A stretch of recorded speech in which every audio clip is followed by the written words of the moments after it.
Now to the international front, a report by the Bill and Melinda Gates Foundation says the coronavirus pandemic has pushed global development back by more than 20 years. Data from the Johns Hopkins University shows more than 29 million people globally have been infected by COVID-19 and 928,000 have succumbed.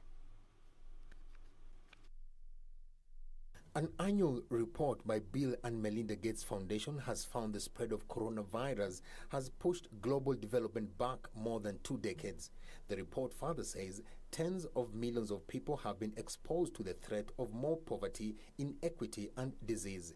More than 29 million people around the world have been diagnosed with the virus, and 927,245 have died.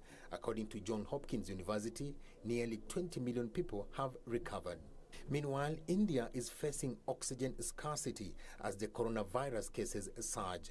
Hospitals are occupied by COVID-19 patients, many of whom need piped oxygen from the tank to breathe. Each small tank is getting exhausted in 6 hours instead of the usual 9 hours because of the influx of patients. Further afield, climate change has taken center stage in the U.S. presidential campaign. While touring fire-ravaged California, U.S. President Donald Trump downplayed the role a warming planet could have in the devastation. Trump instead suggested temperatures will start getting cooler and that the recent fires were caused by lack of proper forest management. On the other hand, Democratic presidential candidate Joe Biden said Trump is a climate arsonist.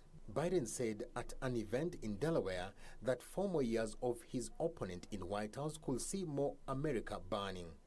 Blazes in California, Oregon and Washington state have burnt almost 2 million hectares of land and killed at least 36 people since early August.